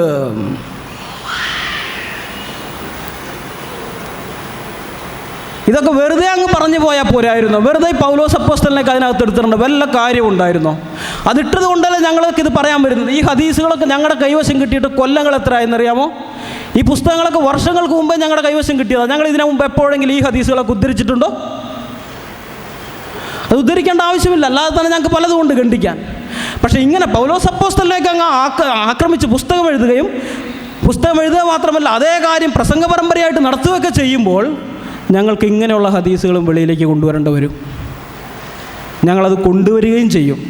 കാരണം ഞങ്ങൾ സ്നേഹിക്കുന്ന ഞങ്ങളുടെ അപ്പോസ്തലനെ അപമാനിച്ചുകൊണ്ട് പുസ്തകം എഴുതുമ്പോൾ ഈ വിധത്തിൽ ഞങ്ങളൊരു താരതമ്യം നടത്തി നോക്കും. വീണ്ടും നമുക്ക് അദ്ദേഹത്തിൻ്റെ പുസ്തകത്തിലെ അതേ അവകാശവാദത്തിലേക്ക് തന്നെ വരാം. താരതമ്യമില്ലാത്ത സ്വഭാവ വൈശിഷ്ട്യത്താൽ ജനങ്ങളുടെ ഹൃദയം കവർന്ന സംസ്കാര സമ്പന്നനായിരുന്നു മുഹമ്മദ് എന്നുള്ള അദ്ദേഹത്തിൻ്റെ അവകാശവാദം നമുക്ക് പരിശോധിക്കാം. ഞാൻ ഹദീസുകൾ വായിക്കുകയാണ്. 2 ഹദീസുകൾ ഞാൻ വായിക്കാം. അനസ് നിവേദനം, ഉക്കിൽ ഗോത്രക്കാരായ 8 പേർ നബിയുടെ അടുക്കൽ വരികയും ഇസ്ലാം സ്വീകരിച്ചതായി പ്രഖ്യാപിക്കുകയും ചെയ്തു. മദീനയിലെ താമസം കാരണം അവർക്ക് അസുഖം ബാധിച്ചപ്പോൾ അവർ നബിയോട് പരാതി പറഞ്ഞു. അപ്പോൾ നബി അവരോട് ഒട്ടകങ്ങളുടെ ഇടയന്മാരുടെ കൂടെ പോകുവാനും അവയുടെ പാലും മൂത്രവും കുടിക്കാൻ സാധിക്കുമോ എന്നും ആരാഞ്ഞു. അവർ അതിന് സമ്മതിക്കുകയും ഇടയന്മാരുടെ കൂടെ പുറപ്പെടുകയും ചെയ്തു. ഒട്ടകങ്ങളുടെ പാലും മൂത്രവും കുടിച്ചു. അവർ അവരുടെ ആരോഗ്യം വീണ്ടെടുത്തു. പിന്നീട് അവർ ഇടയന്മാരെ വധിക്കുകയും ഒട്ടകങ്ങളെ കടത്തിക്കൊണ്ടുപോവുകയും ചെയ്തു. ആ വിവരം നബിക്ക് ലഭിച്ചപ്പോൾ അവരുടെ പിന്നാലെ ആളുകളെ അയച്ച് അവരെ പിടികൂടി. നബിയുടെ അടുക്കൽ കൊണ്ടുവന്നപ്പോൾ അവരുടെ കൈകാലുകൾ ഛേദിക്കാനും കണ്ണുകൾ കുത്തിപ്പൊട്ടിക്കാനും മരിക്കുന്നത് വരെ വെയിലത്തിടാനും നബി കൽപ്പിച്ചു. അവർ കുടിക്കാൻ വെള്ളം ആവശ്യപ്പെട്ടിട്ടും നൽകിയില്ല. സ്വഹീഹ് മുസ്ലിം വാല്യം 2 ഭാഗം 28 ഹദീസ് നമ്പർ 11. ഇംഗ്ലീഷ് റെഫറൻസ് കൂടി തരാം. സ്വഹീഹ് മുസ്ലിം ബുക്ക് 16 ഹദീസ് നമ്പർ 4131. ഇത് ബുഖാരിയുടെ ഹദീസിലുമുണ്ട്. CN അഹമ്മദ് മൗലവിയുടെ തർജ്ജമ മലയാളത്തിൽ നിങ്ങൾക്കത് കിട്ടുന്നതാണ്. അവിടെ ഇങ്ങനെയാണ് പറയുന്നത്: ഇവരിങ്ങനെ കൊണ്ടുപോയി കഴിഞ്ഞപ്പോൾ പുലർച്ചയ്ക്ക് തന്നെ തിരുമേനിക്ക് വിവരം കിട്ടി. തിരുമേനി അവരെ പിടിക്കാൻ ആളെ അയച്ചു. സൂര്യൻ കുറെ പൊങ്ങിക്കഴിഞ്ഞപ്പോഴേക്കും, എന്ന് വെച്ചാൽ ഉച്ചയായി, വെയിലൊക്കെ നിറച്ചു വന്നപ്പോഴേക്കും അവരെ കൊണ്ടുവന്നു. ഉടനെ അവരുടെ കൈയും കാലും മുറിക്കാനും അവരുടെ കണ്ണ് പൊട്ടിക്കാനും അവരെ ചുട്ടുപഴുത്ത കല്ലിൽ കിടത്താനും കൽപ്പിച്ചു. അവർ വെള്ളത്തിന് അപേക്ഷിച്ചു കൊണ്ടിരുന്നു, പക്ഷേ അവർക്ക് വെള്ളം കുടിക്കാൻ കൊടുത്തില്ല. സ്വഹീഹ് ബുഖാരി അധ്യായം 4 ഹദീസ് നമ്പർ 167 പേജ് 242. CN അഹമ്മദ് മൗലവിയുടെ തർജ്ജമയാണ് ഞാൻ കൊണ്ടുവന്നിട്ടുണ്ട്. തെറ്റ് ചെയ്തവരെ ശിക്ഷിക്കണം, അതിലാർക്കും ഒരു എതിരഭിപ്രായവും ഇല്ല. തെറ്റ് ചെയ്തവരെ ശിക്ഷിക്കണം. പക്ഷെ ഒരു സാഡിസ്റ്റ് മനോഭാവത്തോടുകൂടെ ഇങ്ങനെ ഇഞ്ചിഞ്ചായി പീഡിപ്പിച്ചു കൊല്ലുന്നതിനെ ശിക്ഷ എന്നാരെങ്കിലും വിളിക്കുമോ? ഇങ്ങനെയൊക്കെയുള്ള ഒരാളെ, അതിക്രൂരമായി മനുഷ്യരെ പീഡിപ്പിച്ചു കൊല്ലുന്ന ഒരാളെ എങ്ങനെയാണ് സംസ്കാര സമ്പന്നെന്ന് വിളിക്കാൻ പറ്റുന്നത് എനിക്ക് മനസ്സിലാകുന്നില്ല. അദ്ദേഹത്തിന് എന്തുകൊണ്ട് മനസ്സിലായി എന്നുള്ളത് അദ്ദേഹം അടുത്ത പ്രോഗ്രാമിൽ വിശദീകരിക്കും എന്ന് ഞാൻ പ്രതീക്ഷിക്കുന്നു.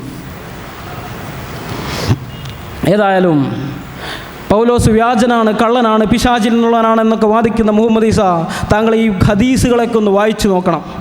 ഇസ്ലാമിക വിഷയത്തിൽ അല്പമെങ്കിലും അറിവുണ്ടാവാൻ അത് താങ്കളെ സഹായിക്കും. എന്ന് മാത്രമല്ല, ഈ ഹദീസുകളൊക്കെ വായിച്ചു കഴിഞ്ഞാൽ പിന്നെ ജീവിതത്തിൽ ഒരിക്കലും താങ്കൾ പൗലോസ് അപ്പോസ്തലനെ കുറ്റം പറയുകയില്ല.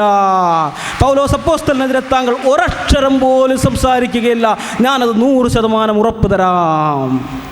എനിക്ക് അനുവദിച്ചിരിക്കുന്ന സമയം തീരാറായി. ഞാൻ ഒറ്റൊരു ഹദീസും കൂടി, ധാരാളം ഉണ്ട്, ഞാനതൊക്കെ വിട്ടുകളഞ്ഞിട്ട് അവസാനത്തെ ഒരു ഹദീസ് കൂടി വായിച്ച് ഞാൻ അവസാനിപ്പിക്കുകയാണ്. ആയിഷ നിവേദനം: ബനി സുറൈക്കിലെ ജൂതന്മാരിൽപ്പെട്ട ലബീദ് ഇബ്നുൽ ആസം എന്ന് പറയപ്പെടുന്ന ഒരു ജൂതൻ നബിക്ക് സിഹ്ർ ചെയ്തു. സിഹ്ർ എന്ന് പറഞ്ഞാൽ മാരണം, കൂടോത്രം ചെയ്തു, മാരണം ചെയ്തു. ആയിഷ പറയുന്നു, അങ്ങനെ നബിക്ക് ചെയ്യാത്ത കാര്യങ്ങൾ ചെയ്തതായി തോന്നാൻ തുടങ്ങി. ഒരു ദിവസം രാത്രി പ്രാർത്ഥിച്ചു, വീണ്ടും പ്രാർത്ഥിച്ചു, വീണ്ടും പ്രാർത്ഥിച്ചു. പിന്നീട് പറഞ്ഞു, ആയിഷ, ഞാൻ അള്ളാഹുവിനോട് ചോദിച്ച കാര്യം അള്ളാഹു എനിക്ക് നൽകിയത് നീ അറിഞ്ഞോ? 2 ആളുകൾ എൻ്റെ അരികെ വന്നു. ഒരാൾ എൻ്റെ തലയുടെ അടുത്തും മറ്റേയാളെൻ്റെ 2 കാലുകൾക്കരികിലും ഇരുന്നു. തലയുടെ അടുത്തുള്ള ആൾ എൻ്റെ 2 കാലുകളുടെ അടുത്തുള്ള ആളോട് ചോദിച്ചു, ഈ മനുഷ്യൻ്റെ രോഗം എന്താണ്? അയാൾ പറഞ്ഞു, ഇയാൾക്ക് സിഹ്ർ ബാധിച്ചിരിക്കുന്നു. ആരാണ് മാരണം ചെയ്തതെന്ന് അദ്ദേഹം ചോദിച്ചു. ലബീദ് ഇബ്നുൽ ആസമാണെന്ന് മറ്റേയാൾ പറഞ്ഞു. അയാൾ വീണ്ടും ചോദിച്ചു, സിഹ്റിന് എന്താണ് ഉപയോഗിച്ചത്? മറ്റേയാൾ പറഞ്ഞു, ചീർപ്പും മുടിയുമാണ്, അതുപോലെ ഈത്തപ്പനയുടെ ആൺകുലയുടെ പാളയാണെന്നും പറഞ്ഞു. എവിടെയാണതെന്ന് 1-ാമത്തെ ആൾ ചോദിച്ചു. അത് ദീയർവാൻ കിണറ്റിലാണെന്ന് പറഞ്ഞു. അങ്ങനെ നബി തൻ്റെ സ്വഹാബിമാരിൽ ഒരു കൂട്ടം ആളുകളോടൊപ്പം അവിടെ ചെന്നു. പിന്നീട് നബി ആയിഷയോട് പറഞ്ഞു, ആയിഷ, അതിലെ വെള്ളം മൈലാഞ്ചി ചീഞ്ഞൊലിക്കുന്ന വെള്ളം പോലെയും അവിടുത്തെ ഈത്തപ്പന ശൈത്താന്മാരുടെ തല പോലെയും ഉണ്ട്. ആയിഷ ചോദിച്ചു, അള്ളാഹുവിൻ്റെ പ്രവാചകരെ, അങ്ങ് അത് കത്തിച്ച് കളഞ്ഞില്ലേ? പ്രവാചകൻ പറഞ്ഞു, ഇല്ല, എനിക്ക് അള്ളാഹു സുഖപ്പെടുത്തിയിട്ടുണ്ട്. ജനങ്ങളിൽ എന്തെങ്കിലും നാശമുണ്ടാകുന്നതിനെ ഞാൻ വെറുക്കുന്നു. പിന്നീട് ആ കിണർ മൂടാൻ ഞാൻ കൽപ്പിച്ചു. അങ്ങനെ അത് മൂടപ്പെട്ടു. സ്വഹീഹ് മുസ്ലിം വാല്യം 3 ഭാഗം 39 ഹദീസ് നമ്പർ 43. ഇംഗ്ലീഷ് റെഫറൻസ് സ്വഹീഹ് മുസ്ലിം ബുക്ക് 26 ഹദീസ് നമ്പർ 5428. ഇതേ കാര്യം സ്വഹീഹ് ബുഖാരിയിലുണ്ട്. CN അഹമ്മദ് മൗലവിയുടെ തർജ്ജമ, ഞാൻ അതും കൂടി വായിക്കാം. പ്രധാനപ്പെട്ട ഒരു കാര്യമായതുകൊണ്ടാണ് ഞാൻ വീണ്ടും ആവർത്തിച്ച് ഹദീസ് വായിക്കുന്നത്. ആയിഷ പറയുന്നു, തിരുമേനിക്ക് മാരണം ബാധിച്ചു. താൻ യഥാർത്ഥത്തിൽ ചെയ്യാത്ത പ്രവൃത്തികൾ ചെയ്തതായി തിരുമേനിക്ക് തോന്നാൻ തുടങ്ങി. അങ്ങനെ ഒരു ദിവസം തിരുമേനി പ്രാർത്ഥിച്ചു, വീണ്ടും പ്രാർത്ഥിച്ചു. അവിടുന്ന് ആയിഷയോട് ചോദിച്ചു, എനിക്ക് സുഖം പ്രാപിക്കാൻ വേണ്ട മാർഗം അള്ളാഹു അറിയിച്ചു തന്നത് നീ അറിഞ്ഞു? പറഞ്ഞു. തുടർന്ന് തിരുമേനി അരുളി, രണ്ടാളുകൾ എൻ്റെ അടുക്കൽ വന്നു. ഒരാൾ എൻ്റെ തലയ്ക്ക് സമീപവും മറ്റേയാൾ കാലുകൾക്കരികിലും ഇരുന്നു. ഒരാൾ മറ്റാളോട് ചോദിച്ചു, ഈ മനുഷ്യൻ്റെ രോഗം എന്താണ്? അദ്ദേഹത്തെ മാരണം ബാധിച്ചിരിക്കുകയാണ്. മറ്റേയാൾ മറുപടി പറഞ്ഞു, ആരാണ് മാരണം ചെയ്തത്? ആദ്യത്തെ മനുഷ്യൻ വീണ്ടും ചോദിച്ചു, ലബീദ് ഇബ്നുൽ ആസമയാണ്. മറ്റേയാൾ ചോദിച്ചു, സിഹ്റിന് എന്താണ് അയാൾ ഉപയോഗിച്ചിരിക്കുന്നത്? രണ്ടാമൻ പറഞ്ഞു, ചീർപ്പും മുടിയും, അല്ലെങ്കിൽ പരുത്തി എന്ന് ബ്രാക്കറ്റിൽ കൊടുത്തിട്ടുണ്ട്. ചീർപ്പും മുടിയും ഈത്തപ്പനയുടെ ആൺകുലയുടെ കൂമ്പാളയുമാണ് ഉപയോഗിച്ചിരിക്കുന്നത്. എന്നിട്ട് എവിടെയാണ് അതെന്നുള്ളതെന്ന് ഒന്നാമൻ ചോദിച്ചു. ദർവാൻ കിണറ്റിലാണ് അതുള്ളത് എന്ന് രണ്ടാമൻ മറുപടി പറഞ്ഞു. ഉടനെ തിരുമേനി അങ്ങോട്ട് പുറപ്പെട്ടു. മടങ്ങി വന്നപ്പോൾ ആയിഷയോട് പറഞ്ഞു, അവിടുത്തെ ഈത്തപ്പനകൾ ശൈത്താന്മാരുടെ തല പോലെയുണ്ട്. ഞാൻ ചോദിച്ചു, അവിടുന്ന് അത് പുറത്തേക്കെടുത്തോ? തിരുമേനി അരുളി, ഇപ്പോൾ അള്ളാഹു സുഖപ്പെടുത്തി തന്നു കഴിഞ്ഞു. ഇനി അത് പുറത്തേക്ക് എടുക്കുന്ന പക്ഷം ജനങ്ങൾക്കിടയിൽ വമ്പിച്ച കുഴപ്പത്തിന് കാരണമായേക്കുമെന്ന് ഞാൻ ഭയപ്പെടുന്നു. പിന്നീട് ആ കിണർ മൂടിക്കളഞ്ഞു. സഹീഹ് ബുഖാരി അധ്യായം 59 ഹദീസ് നമ്പർ 1345 പേജ് 668. അവിടെ ഇരിക്കുന്നതാണ്. CN അഹമ്മദ് മൗലവിയുടെ തർജ്ജമയാണ്, ഞാൻ കൊണ്ടുവന്നതാണ്. വീണ്ടുമുണ്ട് ആ ബുഖാരിയിൽ തന്നെ. ആയിഷ പറയുന്നു, തിരുമേനിക്ക് മാരണം ബാധിച്ചു. എന്നിട്ട് താൻ ചെയ്തിട്ടില്ലാത്ത ചില കാര്യങ്ങൾ ചെയ്തതായി അവിടത്തേക്ക് തോന്നിക്കൊണ്ടിരുന്നു. സഹീഹ് ബുഖാരി അധ്യായം 58 ഹദീസ് നമ്പർ 1305 പേജ് 656.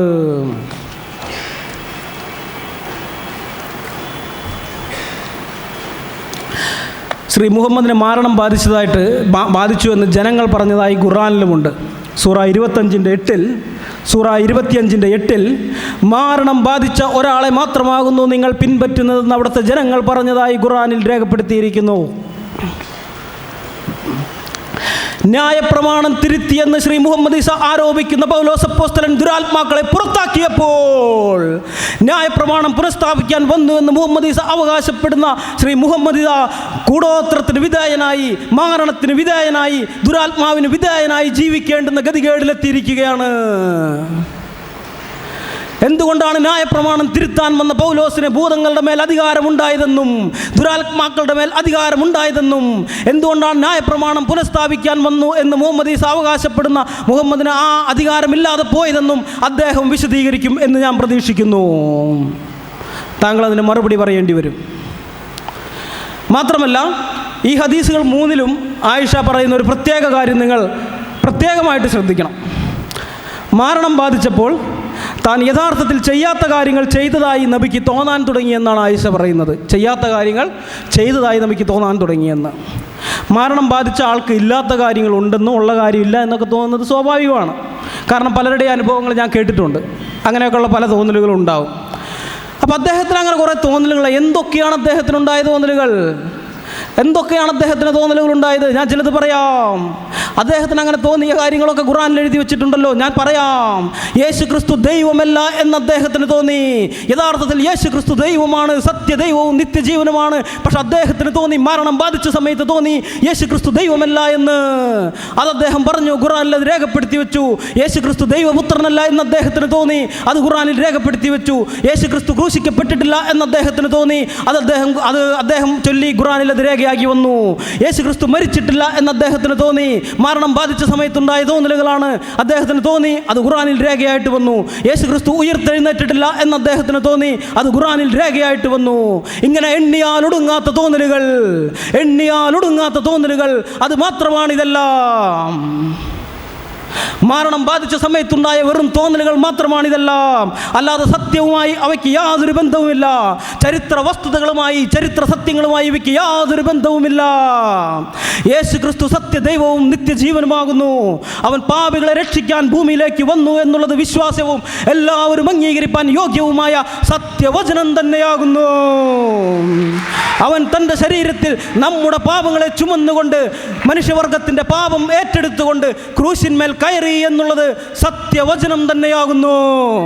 അവൻ മനുഷ്യരുടെ പാപങ്ങൾക്ക് പരിഹാരം വരുത്തുവാൻ വേണ്ടി ക്രൂശിന്മേൽ യാഗമരണം വരിച്ചു എന്നുള്ളത് സത്യവചനം തന്നെയാകുന്നു.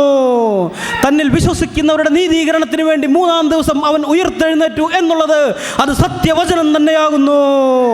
ഇത് ചരിത്ര വസ്തുതകളാണ്, അല്ലാതെ മാരണം ബാധിച്ചവരുടെ തോന്നലുകളല്ല, മാരണം ബാധിച്ചവരുടെ വ്യാമോഹങ്ങളല്ല, വെറും ഭാവനകളല്ല. ഇത് സത്യദൈവത്തിൽ നിന്നുള്ള നിത്യജീവന്റെ മാറ്റമില്ലാത്ത വചനങ്ങളാണ്. ഈ ക്രിസ്തുവിനെ ഈ യേശു ക്രിസ്തുവിനെ ആര് തങ്ങളുടെ കർത്താവും രക്ഷിതാവുമായിട്ട് സ്വീകരിക്കുന്നുവോ അവർക്ക് പാപമോചനമുണ്ട്, അവർക്ക് അതിക്രമങ്ങളുടെ മോചനമെന്ന വീണ്ടെടുപ്പുണ്ട്, അവർക്ക് പാപത്തിൻ്റെ ശമ്പളമായ മരണത്തിൽ നിന്നുള്ള രക്ഷയുണ്ട്, അവർക്ക് പാപത്തിൻ്റെ ശിക്ഷയായ നരകത്തിൽ നിന്നുള്ള വിമോചനമുണ്ട്, അവർക്ക് സത്യദൈവത്തിൻ്റെ നിത്യരക്ഷയുണ്ട്. എന്നെ കേൾക്കുന്നവരിൽ ഈ നിത്യരക്ഷ ലഭിക്കാത്ത ആരെങ്കിലും ഉണ്ടെങ്കിൽ അവരോട് ഞാൻ പറയുന്നു, നിങ്ങൾ സത്യദൈവവും നിത്യജീവനുമായ യേശു ക്രിസ്തുവിനെ നിങ്ങളുടെ കർത്താവും രക്ഷിതാവുമായി സ്വീകരിച്ചുകൊണ്ട് ദൈവത്തിൻ്റെ ഈ രക്ഷ കരസ്ഥമാക്കുകയും ദൈവത്തിൻ്റെ ഭവനത്തിൻ്റെ അംഗങ്ങളായി തീരുകയും ചെയ്യണം. അത് എത്രയും പെട്ടെന്ന് തന്നെ ചെയ്യേണ്ടതാകുന്നു. കാരണം നിങ്ങളുടെ നിത്യതയെ ബാധിക്കുന്ന കാര്യമാണ്. മരണശേഷമുള്ള കാര്യത്തെക്കുറിച്ച് ഇപ്പോഴേ ഈ ഭൂമിയിൽ വെച്ച് തന്നെ ഉറപ്പായ തീരുമാനമെടുക്കുവാൻ കഴിയുമെന്ന് ബൈബിൾ പറയുന്നു. അതുകൊണ്ട് എത്രയും വേഗം ആ ഒരു തീരുമാനമെടുത്ത് രക്ഷയുടെ അവകാശികളായി തീരുവാൻ നിങ്ങൾ ആഹ്വാനം ചെയ്തുകൊണ്ട് ഞാൻ എൻ്റെ വാക്കുകൾ ഉപസംഹരിക്കുന്നു. ദൈവത്തിൻ്റെ അതിപരിശുദ്ധമായ നാമം മാത്രം എന്നും എന്നേക്കും വാഴ്ത്തപ്പെടുമാറാകട്ടെ. ആമേൻ.